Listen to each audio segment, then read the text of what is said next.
First, we're going to have Faulty versus Fizzucker. I hope I said that name right. Now, Faulty, I believe, is a player from New York. I believe he's primarily known for Dragon Ball. I see him a lot of times talking to Coach Steve and vibing with him and Ray.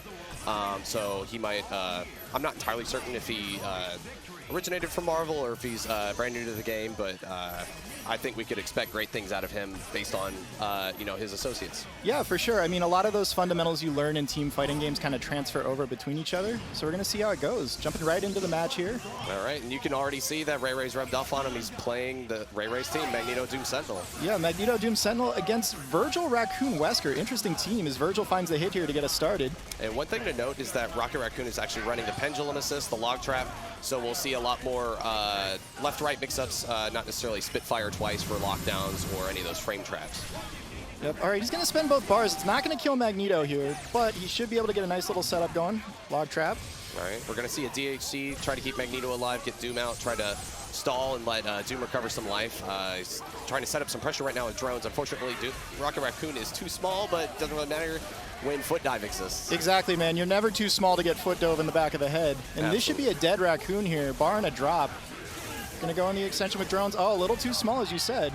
All right. It looked like he tried to retaliate, though, and ended up being the foot dive. We're not sure if it was left or right, but it doesn't matter because Vergil is getting hit as well. Exactly. He's gonna pop this X Factor, identifies Vergil as the biggest threat left on the team, and Faulty's gonna kill Vergil here without having to spend another bar. It's all up to Wesker for Fizzucker.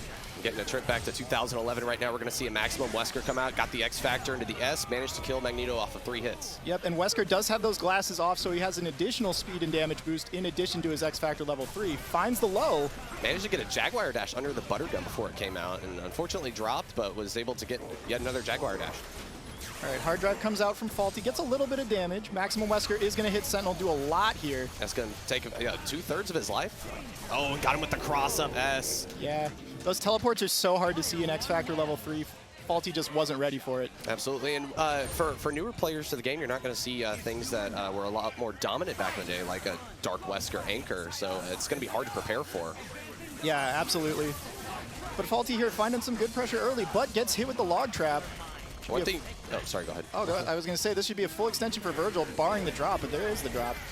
One thing you got to notice with pendulum assist or lariat assist or anything like that, a lot of players will tend to call the assist while they're teching to try to set it up and create more chaotic situations, and that's where he was able to capitalize. But unfortunately, he dropped the combo. Faulty got the hit, managed to kill Vergil. Yep, comes in, meaties Raccoon really well, going to get a full extension here. Let's see if he can finish the combo this time. Again, small body character. I would like to see him keep it simple. All right, we're going to see a side switch here. We're not, so he might barely kill him with 2 hits of Shockwave. Never mind. Never mind. Raccoon has only, I believe, 750k, so not a lot of health. Right. The only character that has less health is Phoenix, and she has 2 lives, so she technically has the same amount of health. Yeah. All right, finds the hit on Wesker there with the low. Oh, X Factor's too early. Got to be really careful about those X Factor situations. A lot of players will be very consistent with when they pop X Factor. When you try to improvise, a lot of times it can actually drop you the combo and give the opponent a chance to come back. Oh, nice trade there. Faulty gets back out. This is going to clip 2. Yep. Disruptor, unfortunately, is not as fast as people think. It actually doesn't travel full screen immediately.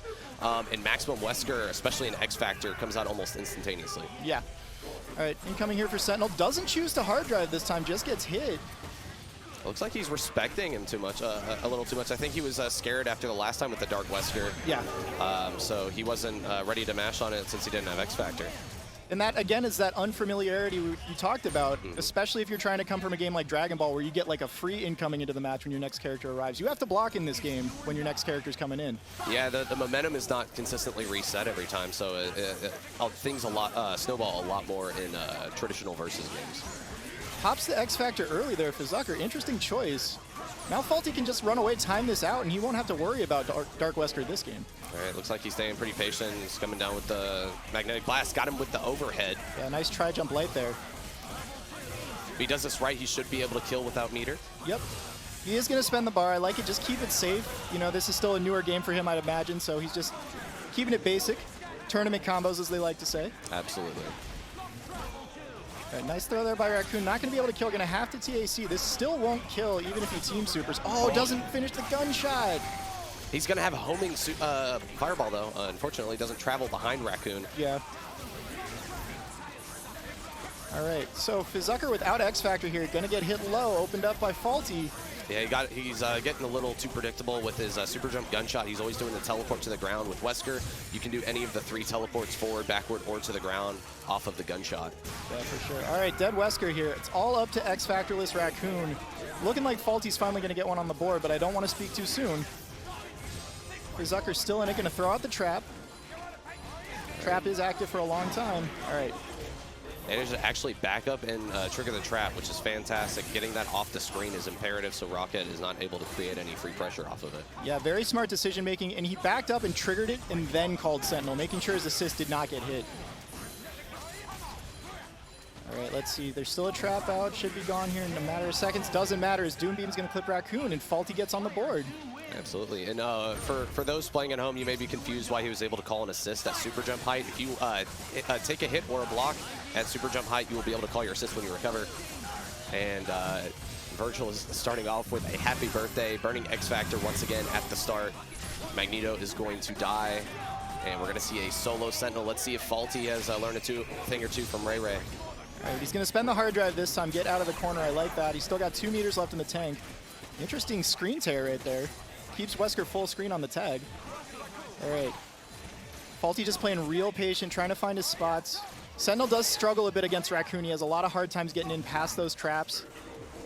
Absolutely. And one thing that I do believe helps a little bit in this matchup is that his jump light hits severely lower when he's in the air.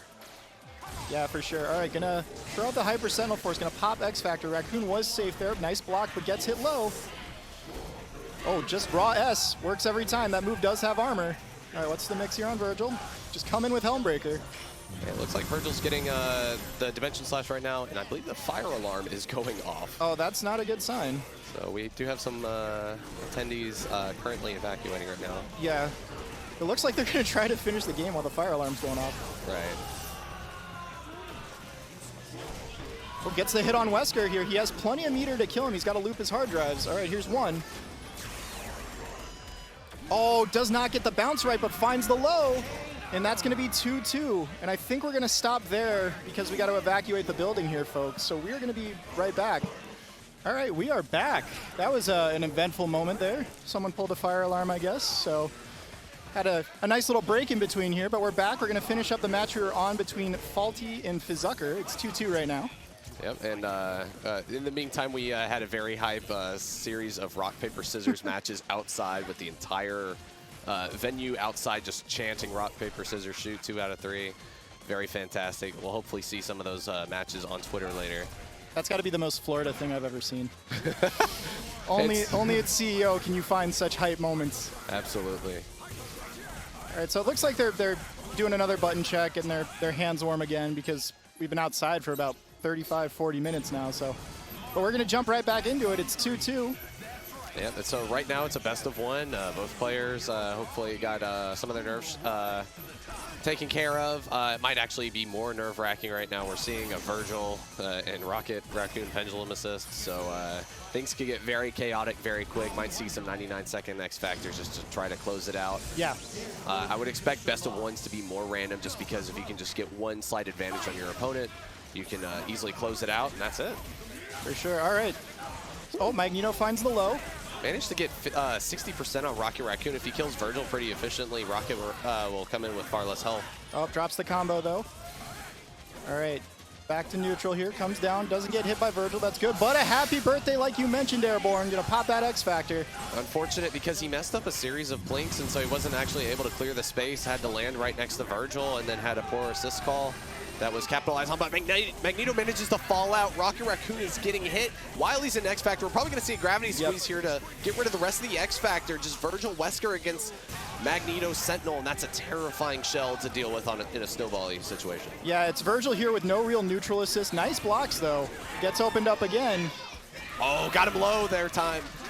One thing with Magneto players you'll often see is that generally they don't like the first hit confirmed. They generally favor the 3rd or 4th.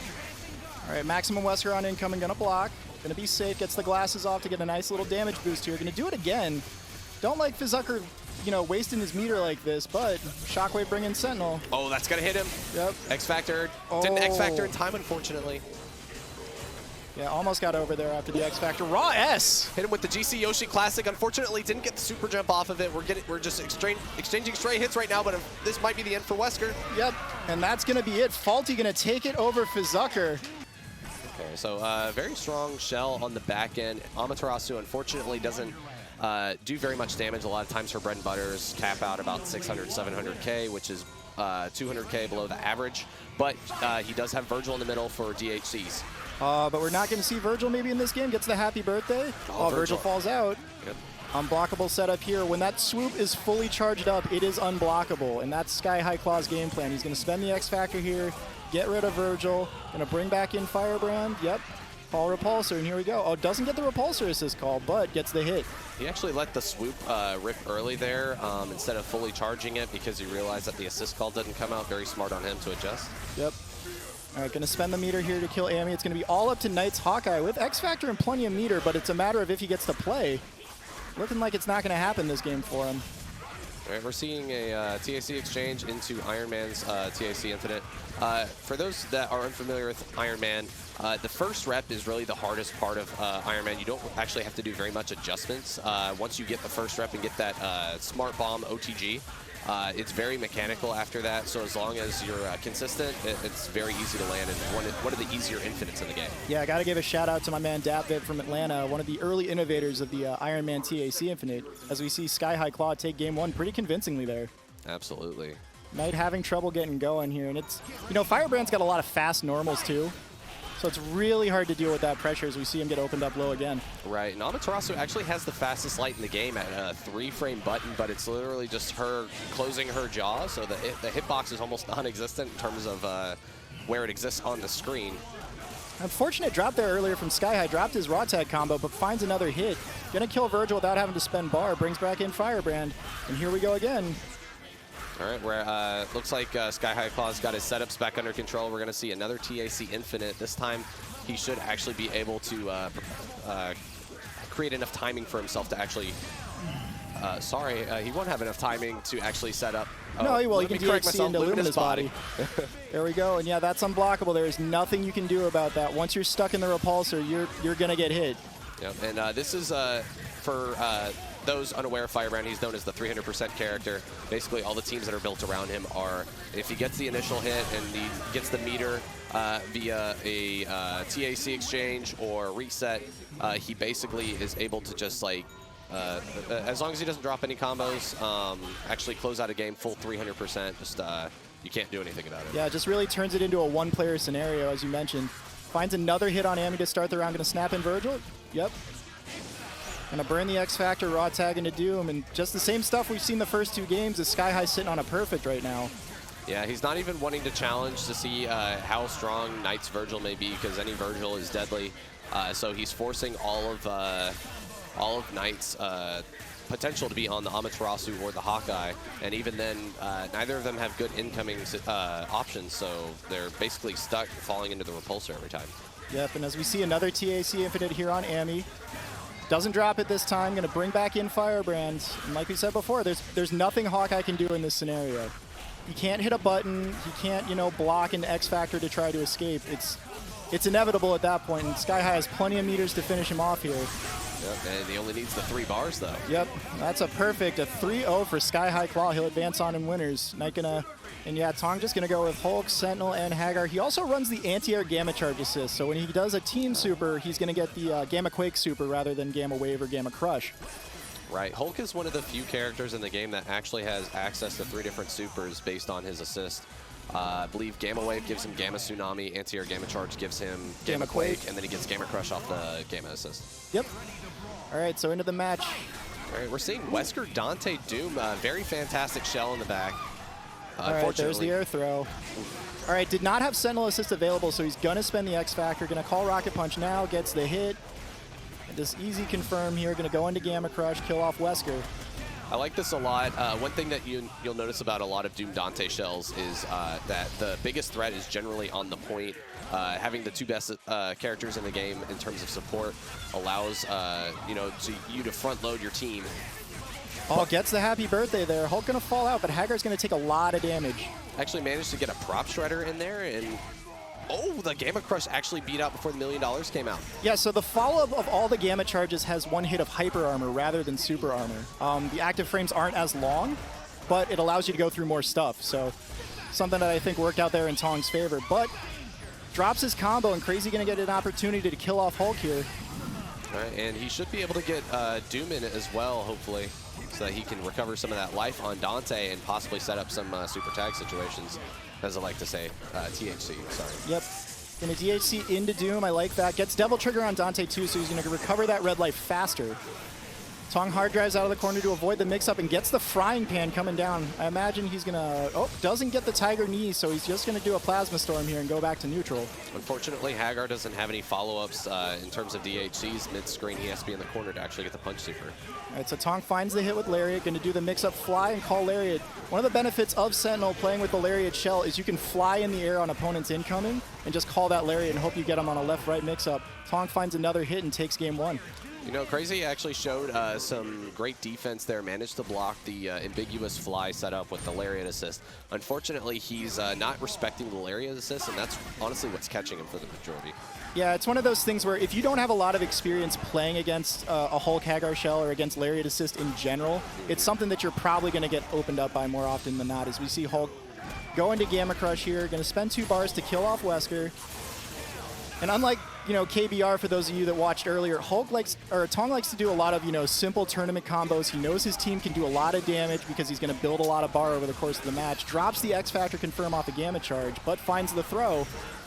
Got an air throw out of the startup of Hammer. For those that don't know, in vanilla, Hammer actually was invincible a lot faster, but because they got rid of the second motion required for the follow-up, they actually moved the invincibility window back, so it's a lot easier to punish initially. And Tong gets the Evo winning mix-up, the super jump call Lariat. He's going to DHC into Sentinel here, and he's going to take a quick 2-0 lead here over CRZY. CRZY didn't even get to spend his X Factor that game, unfortunately, so... I would have to say that being down 2-0 against a big body team is one of the most terrifying situations, just because one slip up is going to cost you a character every single time, just as we're seeing with Wesker once again. Yeah, and that's a thing that, you know, big body players like Tong are comfortable with exploiting because they know your nerves come into play, like you said, once you're down 2-0 to their teams. And we're seeing that here with CRZY. Got opened up really quick. All right, blocks the Lariat mix-up this time, but gets hit low. Hulk only has 1 low hitting move. It's 9 frames, but because, you know, you're so used to seeing his standing normals that have armor, you don't expect the low to come out.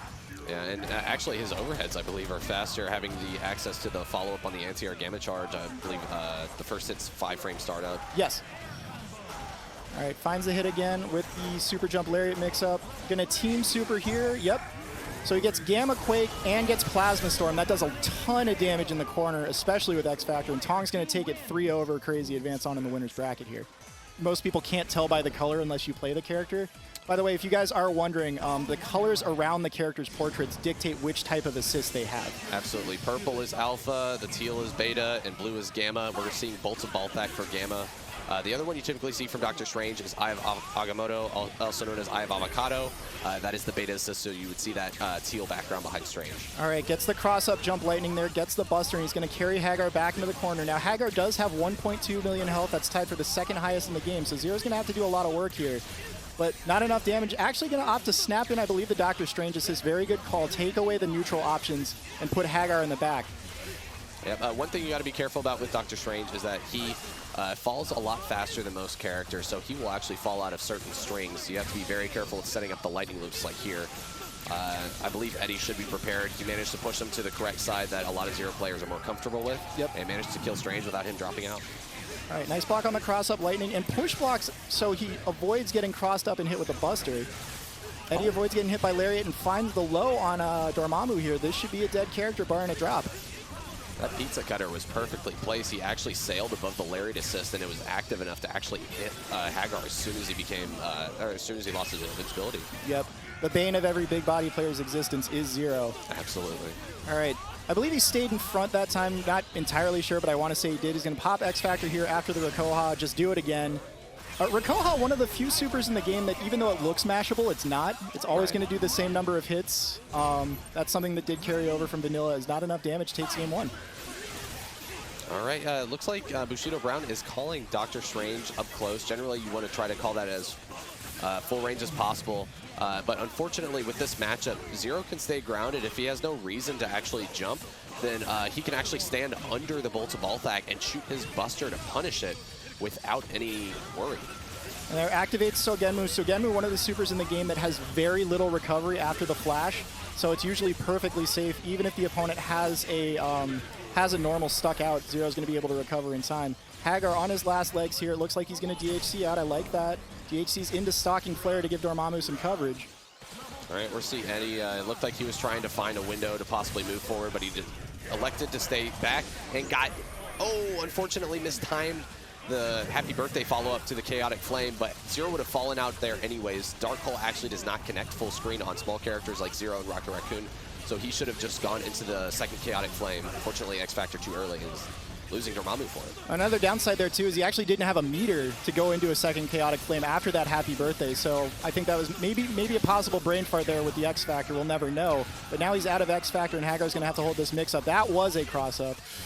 And this should be, again, a dead character, and it'll be all up to Anchor Strange. We'll have plenty of bar, but won't have that X Factor that he is usually dependent on in the Anchor position. Yeah, Dr. Strange, unfortunately, doesn't have very many options on incoming. He's got Spell and X Factor, and he doesn't have the X Factor to make it safe. Oh, with some good blocks there early on, but Eddie with the dash down low finally opened up Dr. Strange. A lot of Zero players do charge their Buster with late, so you don't usually think about getting hit with one of Zero's late normals, but thanks to Buster switching, that becomes possible. And he finds the low again. Actually, that's something that you would, if he's charging the Buster, you'd probably see it more often that he would teleport to the ground in those same situations as the instant overhead, since you do teleport to the ground with the light teleport. So it actually makes the 50-50 situation even more terrifying. Yep. And I like the start there from Bushido Brown. Rather than calling bolts at the start of the round, he called Dark Hole Assist, which actually nullifies projectiles. So it ate up the Doom Beam there in an effort for him to try to get on Zero, but it's not working out so far. I believe it has up to 15 low durability points, which is about 3 fireballs worth. Yep. And level 3 Buster only has 9 points of low durability. So it actually will eat up the Buster and a Harengeki. Yep, and he's going to lose Haggar just to chip. Eddie didn't really have to do any combos there. Nice block on the Lightning, but gets hit by the Buster. You saw him try to do a Dark Matter there. It looked like he was trying to throw punish to teleport. Unfortunately, wasn't able to capitalize off of that Bolt Assist. One thing, unfortunately, with Dr. Strange's Bolt Assist is that the second hit, while the first one does stagger, the second one has very little hit stun while the opponent is standing. So it's you have to be very focused on how to properly pick up off that combo. Yep, all right, and we're going to see more lightning loops here in the corner. Again, these were a lot different in Vanilla when Buster didn't cause a soft knockdown. It caused a hard knockdown in Vanilla. Ooh, tried to, I think, do the counter there. Is that a counter? Yeah, the back heavy, so that's generally an option select that you see. A lot of Strange players, like myself, will try to do back throw into the corner when generally it's a safer option select to do forward heavy with the palm. Yep. And as we see there, Eddie we've seen nothing but speedruns here these last couple matches. And the memories are coming back now. I recall seeing SamStar playing this team now. There's been a lot of Nova Spencer Doom and Nova Spencer Strange players that have come and gone over the years, and it's nice to see one return. Yeah, this is a shell that can definitely do a lot of damage if Nova finds a hit here, as we're going to see. So what we should see here is he's going to knock Zero down, he's going to call the Spencer assist, and he's going to raw tag into Dr. Strange and allow Strange to go into his impact palm loops in the air. Now, they can be a little difficult on Zero because of his tiny body, but it looks like he's got him so far. As I say that, Commentator's Curse drops the combo.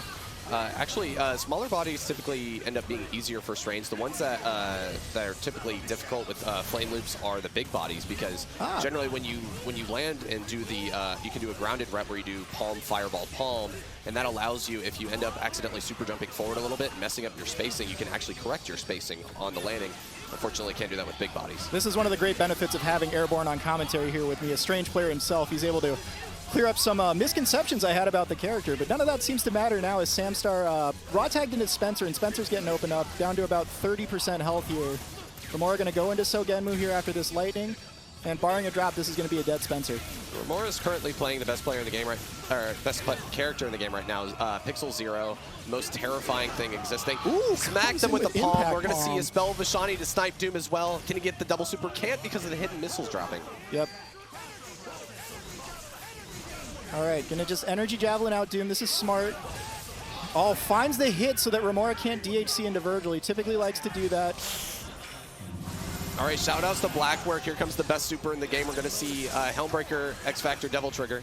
Yep, and this is going to do a lot of damage. Even though Romora is not building bar, Dark Vergil in Devil Trigger does so much damage and has such an insane speed boost that it really doesn't matter if he has any meter, as long as he still has that X-Factor going. Yeah, and normally you would think that Strange would have a chance in that specific situation to possibly get a counter super as soon as he lands, since Vergil does do a lot of lockdown with projectile-based moves. Yep. Unfortunately, you have to block on incoming, and that's the most terrifying part with Vergil. You have to actually manage to land. Right. All right, so as we see here, I like that SamStar is trying to set up a bit more of the gravimetric pulse this game. He's going to snipe the Doom Assist here with the Human Rocket. Actually catches Zero a bit as well, but had to bail out due to the missiles coming down.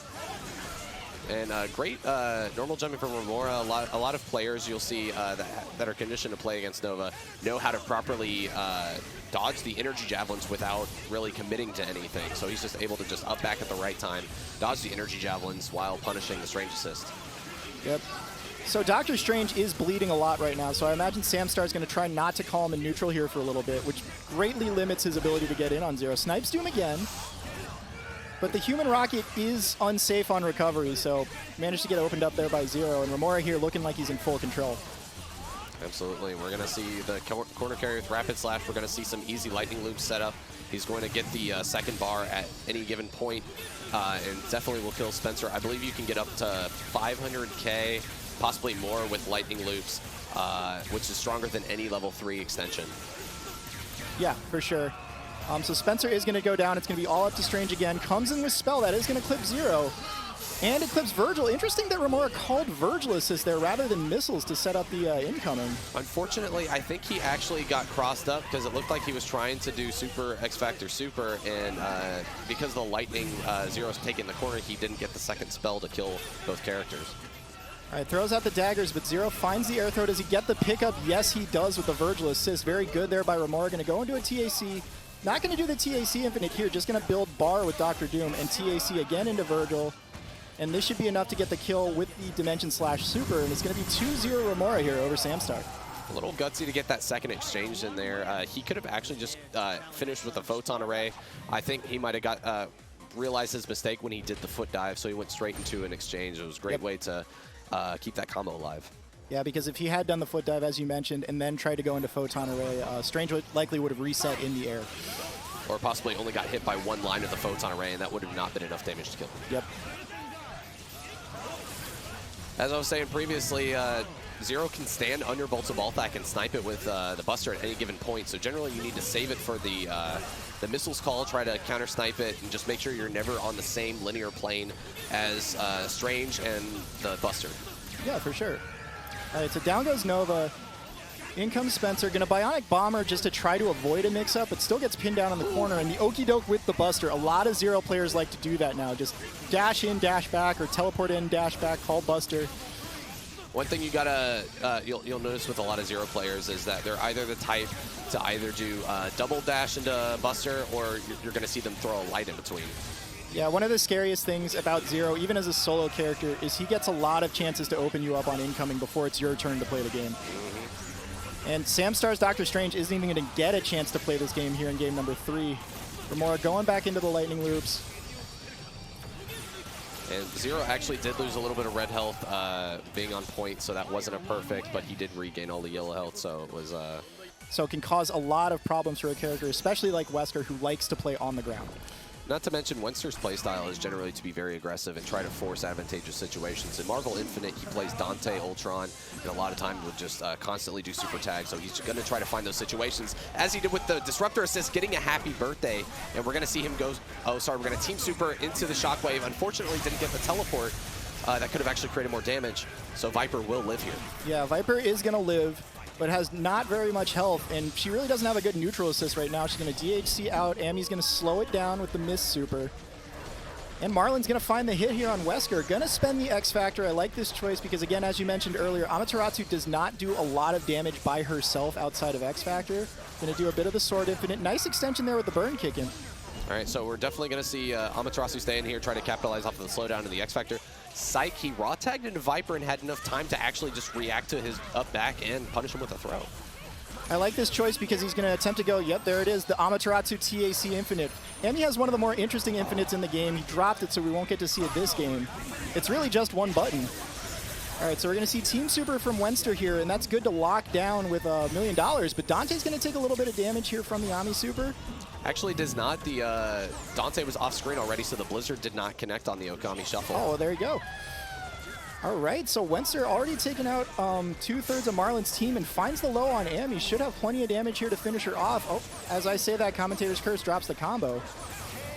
And Amaterasu's projectile counter was allowing Marlinpie to prevent a little damage there. Unfortunately, beams cannot be reflected, so he couldn't take advantage of it more than that. Yeah, for sure. And that's just a little bit of rush showing there from Marlinpie. You know, gets happy birthdayed early on in the neutral. Your team gets sort of out of whack now that you don't have the Doom Beam assist to help Viper get in. We actually saw Wenster go back to character select here, just kind of try to collect his thoughts. Knows he probably got away with some overly aggressive play there with that happy birthday. Marlin does like to play different characters every now and then. Gonna go with Spencer perhaps here. Interesting. Interesting. Oh, he's going with his B team. He has played a lot of Taskmaster Spencer in the past. And I do like Taskmaster into Wesker. Taskmaster has a lot of good grounded normals to kind of compete with Wesker's grounded approach. And of course, he has a solid zoning tool in those different variations of the arrows.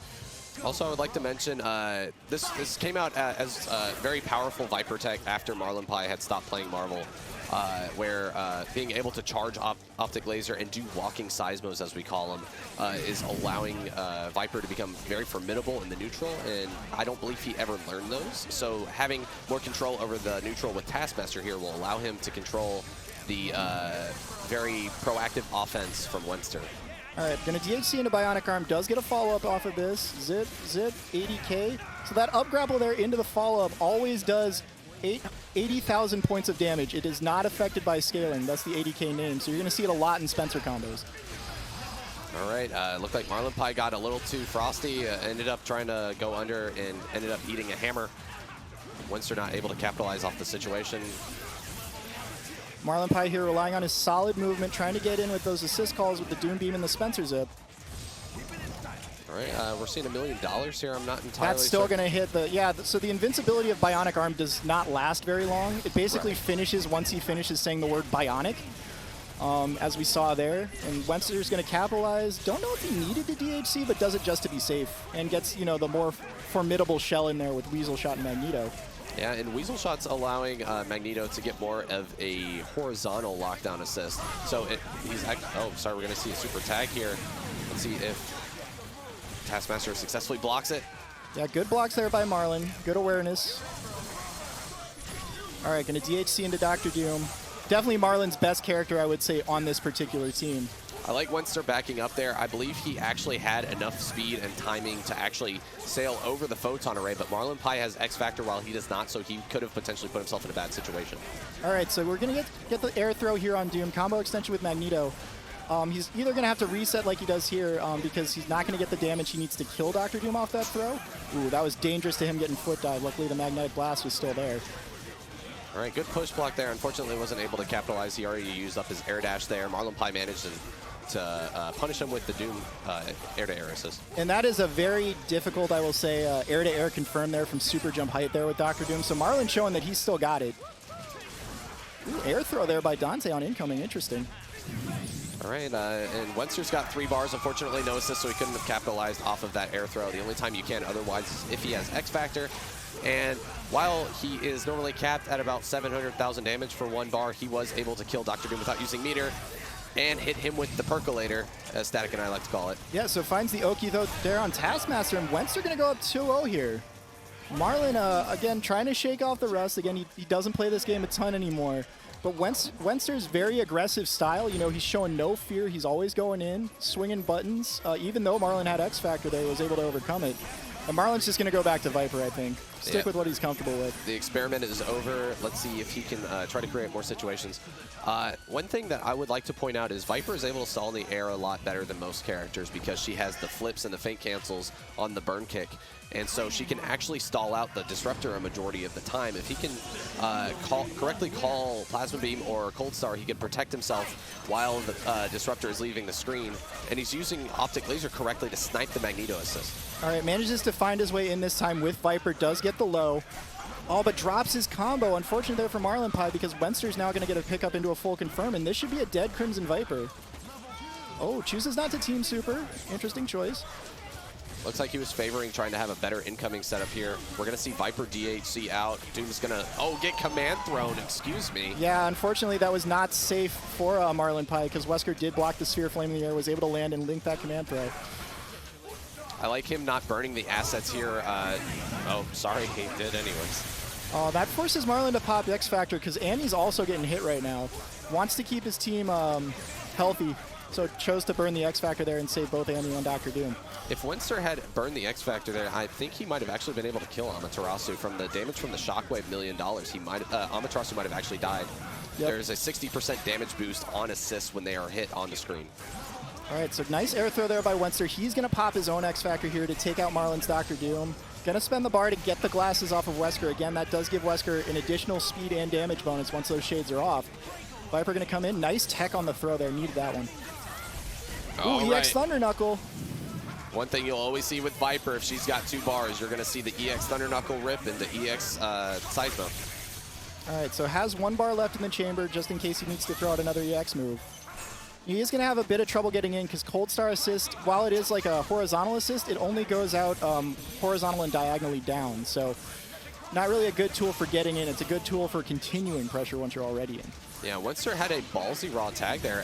Marlinpie unfortunately backdashed 1 time too many and wasn't able to capitalize and punish that raw tag. And I like what Wenster's doing here. Rather than, apply that same offensive pressure we're seeing, he chose to run away, but eventually got opened up by Marlin low. Yeah, one thing, Viper's Plink Dash is actually not very strong. You have to Plink a lot faster than most other characters. So generally you have to maximize your plinking speed in order to catch Magneto. So Wenster generally actually put himself in an unfavorable position as he was falling down. All right, so going to Team Super again to try to lock Amy down. Actually going to find the hit on her.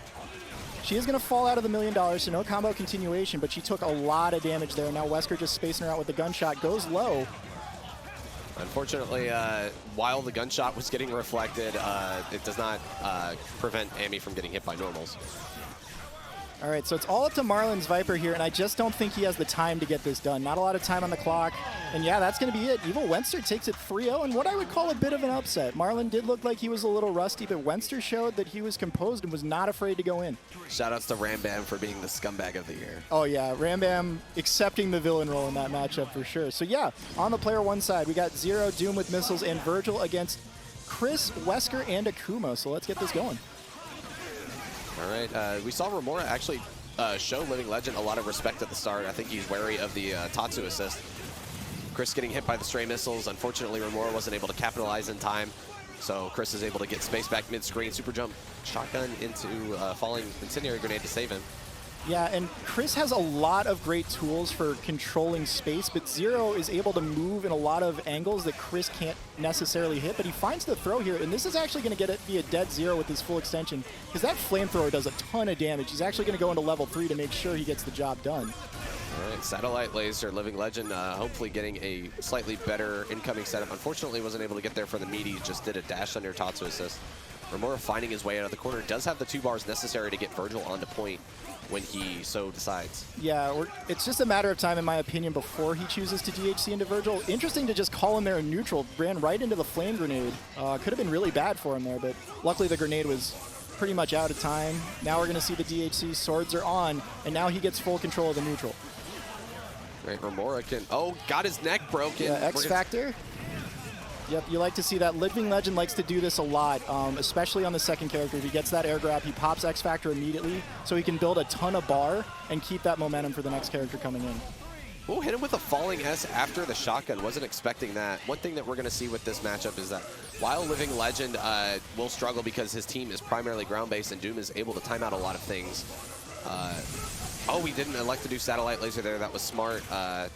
Made sure that Romora didn't get a chance to X-Factor and punish. Yeah, because something about the Satellite Laser, after he fires the first shot, he's no longer invincible. So you can walk up and hit him. Right, and Romora manages to get another hit on Wesker. He tried to go for the same side situation with the horizontal foot dive. You can actually air dash afterwards if it whiffs. Oh, nice block on the cross-up foot dive, but not blocking there, and Legend's going to get hit, and this is going to be game one to Romora. Just ends it with the simple level 3. And Romora showing a little desperation that worked in his favor, just constantly foot diving, trying to just essentially frame trap Living Legend with while he had the X Factor and taking advantage of the speed, managed to catch Living Legend slipping. Yeah, he knows just how dangerous Living Legend's Akuma can be. So again, that's probably why he reeled back in his chair after that first game, because he knows he might have gotten away with some a little overly aggressive play. Absolutely. All right, so Chris just setting up shop again. That incendiary grenade, if you noticed, while it traded with Buster, it actually triggered it, caused the flames to ignite immediately, saving Vergil. Or sorry, hitting Vergil, but it doesn't matter because Living Legend's actually losing Chris and Akuma at this moment. As long as he does this properly, he should be able to just do 2 reps of lightning loops. But we're going to see Rakoha into Spear Flame to kill off Chris. That's not going to kill. Oh, just barely. Chris does have a lot of health. I believe it's 1.1 million. It is 1.1, yes. All right, so gets the hit here on Wesker. I expect the X Factor. There it is. So optimal stuff here from Romora. Not wasting any time. Going to go into Sogenmu here. Yep. Should not have to spend another meter here. Chooses to just to keep it safe. And he's going to go up 2-0 here over Living Legend. Wesker was barely getting hit by that Rakoha. I was a little worried that it was going to skip a few hits and possibly not do enough damage to kill him. But Romora showing a sigh of relief there as he's up 2-0. Yeah, absolutely. Again, these two very familiar with each other, and Romora knows just how dangerous it is to let any of Living Legend's characters live, especially when he has X Factor level 3. Yeah, I think this is the most stressed I've seen Romora in a while. He's definitely just trying to control his nerves right now. Yeah, that's something he has been getting better with over the past year or so, is controlling those tournament nerves. But again, sometimes when you're up against certain opponents, those nerves come back out to the forefront. So let's see if he can keep his composure and close out this set. All right, Living Legend manages to get some space, get a little damage on Zero with 1 Magnum. Unfortunately, didn't get the second Magnum. Gunshots to keep him out. We're seeing some level 1 busters come out of Zero. Yeah, that Magnum does a ton of damage, and it causes a hard knockdown. So you can get a super jump second Magnum after the first one. Nice use of the box dash there. It doesn't send Zero very far, but he was actually able to get a cross-up pizza cutter after Living Legend came out of block stun. All right, so back into Sogenmu here. More of the same lightning loops. Actually drops, and Legend finds the happy birthday. That's one thing I was talking about earlier. That side for a lot of Zero players is very unfavorable because it's on the left side, which is generally the weaker side for those that primarily play with left-hand sticks. Yeah, for sure. All right, so Vergil going to be safe here. The last grenade not going to come down. And Chris is going to die to missiles damage there. Oh, comes in swinging with a button, showing no fear. Going to counter X Factor and find the happy birthday. All right, and Living Legend, great use of the X Factor there to perfectly time the punish on the assist and the Vergil getting a happy birthday. Yeah, Living Legend is one of those players that relies on very solid fundamental gameplay to make his team work, and you saw it on display there. Waited to X Factor cancel the block string, punish Romora, and was able to also punish the assist. All right, we're seeing a little more chest bumping right now at the start of the match, but we, like usual, we are clearing the space. We get to see an air throw out of the command dash. Unfortunately, the incendiary grenade ruined it. Yeah, it almost actually helped him continue the combo, but he caught the end of it, so actually ended up falling out. Romora whiffing on a snapback attempt trying to bring Akuma in. Yeah, definitely knows how dangerous not only just Akuma as an anchor can be, but Living Legend has one of the better Akumas I've seen in a long time as an anchor, so definitely something to keep an eye on should it make an appearance in this match. Dare I say it's the second coming of Justin Will. Yes, I would go as far as well. Legend has made some remarkable comebacks with even X-Factorless anchor Akuma. Absolutely. A couple of lightning fakes there from Romora, then finds the lightning mix-up on incoming, gets the full extension here, going to call the Vergil assist, complete the combo extension, and go into Sogenmu. All right, and this is going to be 1 bar, as I said previously. Zero's lightning loops actually do more damage than level 3, most level 3s in the game, which are fully unscaled at the end of the combo. Yeah. Zero cares not for for combo scaling in this game. Absolutely not. And Legends Akuma looking like he's not going to get to play at all in this set. Zero just going to go into level 3. Yep, didn't even need it. And Romora going to take it 3-1 over Living Legend. Vergil's worst matchup is Zero. He does have a better chance against the majority of the cast against Zero. So a lot of times he can capitalize off of scrambles. We did see a lot of Thor kill attempts off 99-second Helmbreakers on Twitter earlier this week. Yep. That's always the fun thing to do when you pick up a new team or new characters, is just to see how much damage you can really get out of them. Absolutely. And here we see the struggle we mentioned earlier is because Tong does not have a drones or a beam assist, it's very difficult for Hulk to get in. One thing to point out is that I believe Zero's crouching medium actually stays under Haggar. Yes. So it not only beats out Hulk's armor, but it stays active long enough due to hit stop to actually outlive Haggar's invincibility and hit both characters. Yeah. Manages to avoid the Lariat again. And now Flocker has already burned his X Factor, so if Zero does die, that's going to take away a significant amount of damage from Flocker's team as we see the raw tag from Tong to get Hulk out of there, get Sentinel in, and finds the Lariat hit. All right, we're going to see we're not going to see a hard drive here. We're not going to see a super at all as he dropped his input, I guess. Gamma Crush, that's not safe. That's not safe, but if you X Factor, it is. X Factor into Lariat assist. Haggar got hit but fell out. Hulk is still dying. Yeah, Hulk's going to go down, and this is rough for Tong because even though Haggar is regenerating a lot of health due to X Factor, he doesn't have a lot of meter. His X Factor's run out now, and it looks like it's going to be all up to the mayor himself to try to make this X Factorless comeback against Flocker's entire team. Flocker is on the left-facing side, but like I said, he is one of the players with many accolades, so you will not generally see him drop that. Yep. All right, nice block from Tong. Uses the Lariat to try to avoid another mix-up, but Lariat is unsafe unless you cancel it into a super. He chose not to, and Zero's going to get a full punish, and this is going to be a dead mayor, and Flocker's going to go up 1-0 here, Bankai. Flocker managed to capitalize off of calling that bluff where he did the Lariat. A lot of times you'll see Haggars try to frame trap the same way Hulk players do, doing their invincible or armored move into an invincible super. Yep. Rapid Fire Fist does have about, I think, 22 frames of invincibility after the flash, so very dangerous frame trap super as we see Tong trying to get back in here in game number 2, but gets clipped by Buster Lightning. All right, we're probably going to see Flocker manage to just kill him outright. He does have the bars necessary, and I think he might actually be able to possibly get just 1 bar. I think he's going to have to burn the second one. I would burn it just to be safe. No, doesn't have to. I was wrong. Set up for the second bar regardless. Yeah, and once Sogenmu runs out, Zero does start building meter again, so that last lightning loop at the end of Sogenmu actually does get you a little bit of meter back. And as you can see with top-level Zero players like Flocker, he is prepared to punish hard drive, having exposure against Tong. Unfortunately, dropped the combo, but shows how deadly Zero really can be with Buster and with meter. Yeah, like I've been telling people all weekend, there's never been a fighting game where there's been a Shadow Super and it hasn't been broken in some way or another. Absolutely not. Ganaijin, Sogenmu, Shadow Clones. Even like Astrovision, even Seienbu, Yang Shadow Super is very, very strong as well. Absolutely. Flocker may have to X Factor here. No, just built the other bar he needed.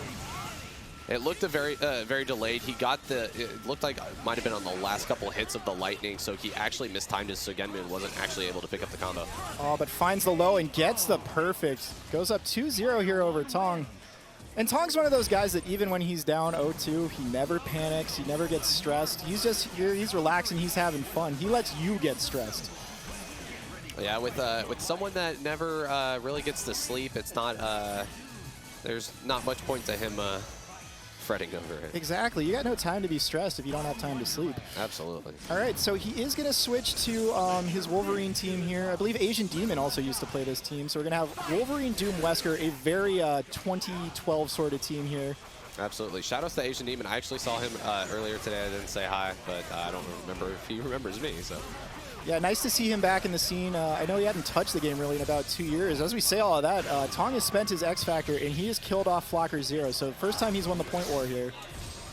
luckily, Plasma Beam covered Wolverine there as he ate a Helmbreaker. Vergil was not able to get the high time to actually kill Wolverine there and get more momentum. And that's actually very rare that Flocker comes in with Helmbreaker with Vergil. A lot of people like to say he has the most polite Vergil out of any player.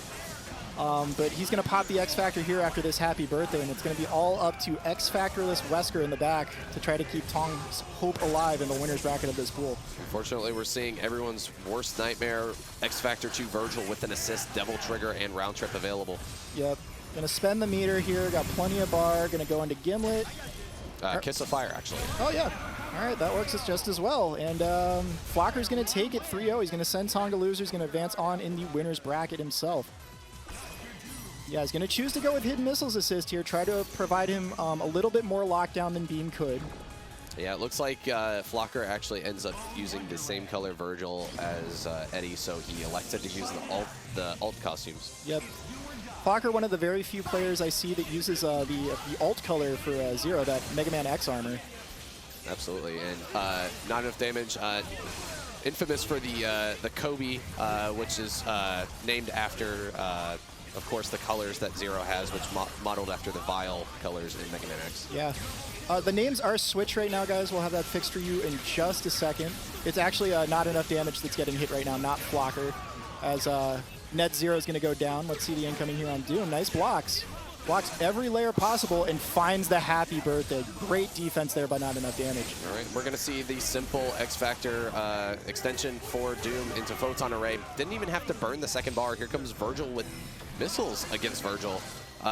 As people have said before, level 2 X Factor Vergil is oftentimes more terrifying than level 3 X Factor Vergil, simply because the level 2 X Factor Vergil oftentimes has hidden missiles behind him. Yep. So Flocker has spent his X Factor, but Ned finds the hit, and it's going to be 1-0, not enough damage. We're going to get those names switched for you here in a second. Yeah, not enough damage starting off clean. We're seeing the hidden missiles do its work. And as we're seeing, towards the end of the Mega Man X game, X did get the advantage over Vile. We'll see if that happens again. But yeah, Flocker gets the first hit again. Looks like Eddie's Zero is going to be the first to die once again. Yeah, this is such a point war heavy matchup. Despite the fact that last game Eddie found that happy birthday, I imagine the first Zero to die, their player is going to be in a rather sizable hole for the rest of the game.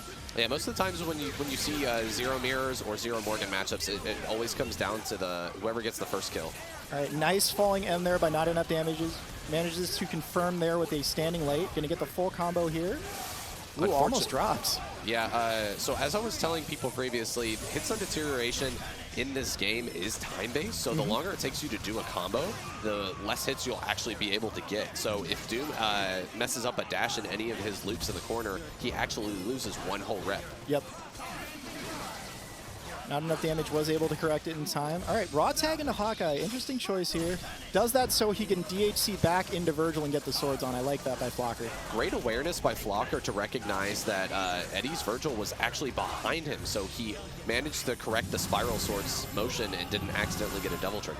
Yeah, one of the benefits I imagine of playing Hawkeye is when you do Gimlet, you can notice which side your opponent's character is on, so that when you do go for a DHC, you have an easier time not crossing up your inputs. Absolutely, and Flocker's Heavy was not active at the time, so he wasn't able to hit Doom out of that Photon Array. Fortunately, was staying safe.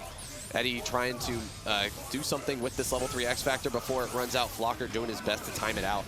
Yeah, and in Atlanta, we like to say that Dr. Doom is not enough damage's best character. It's the character I believe he is most dangerous with, especially when he has level 3 X Factor. But here's that bad matchup you were talking about. Hawkeye versus Dr. Doom. Is not enough damage going to be able to get in. It's actually not as terrible as people would expect right now, just because Flocker...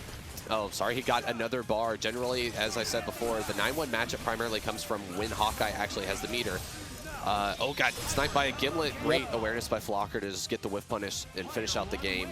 As I was saying, though, what makes the matchup difficult is the Kiss of Fire. If Doom ever finds an open window to close the gap at some point, Hawkeye's just going to push him back full screen. Absolutely, absolutely. All right, so back here into game number 3, tied up at 1-1. Seen busters spent from both players, so we're going to go back to neutral. Not enough damage, able to get a missiles call on board, but Flocker doing a very good job avoiding that, keeping his spacing proper to avoid getting hit by not enough damage to Zero. All right, and great avoidance by Fizzucker. There's a lot of mutual respect going on in this matchup right now. Everyone, they're each taking turns using their Buster with Lightning, trying to just establish some sort of screen control. Eddie actually is able to get the first clean hit this time, so we're actually going to see, hopefully, Eddie turn this match around.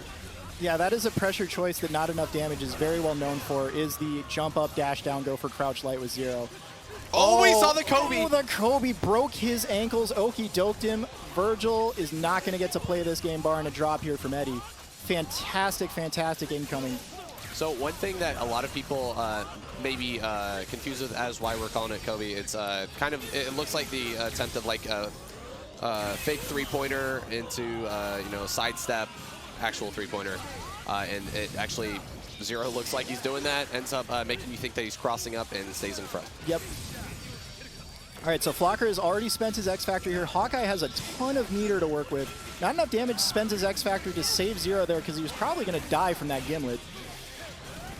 Oh, Fizzucker found the hit, but not able to finish the combo. It is actually possible for Hawkeye to get slide into Poison Tip and actually connect with a standing medium afterwards, but it is a rather tight window. All right, so both players are going to be out of X Factor here, and Hawkeye is now out of meter, so he becomes much less dangerous against Dr. Doom. I imagine Not Enough Damage is trying to build those 2 bars so he can DHC and Vergil like we're going to see right here. Yeah, make sure he gets all 5 waves of the photon array out to just try to establish as much screen control as possible so that he forces Hawkeye to stay in place so that he can get the hidden missiles out. Oh, nice cross-up hit there falling down from Hawkeye, but wasn't able to convert it into a full combo. Not Enough Damage, barring a drop. This should be game 3 to him. Unfortunately, even if Fizzucker did convert that hit on Vergil, Hawkeye's damage is notoriously low as well.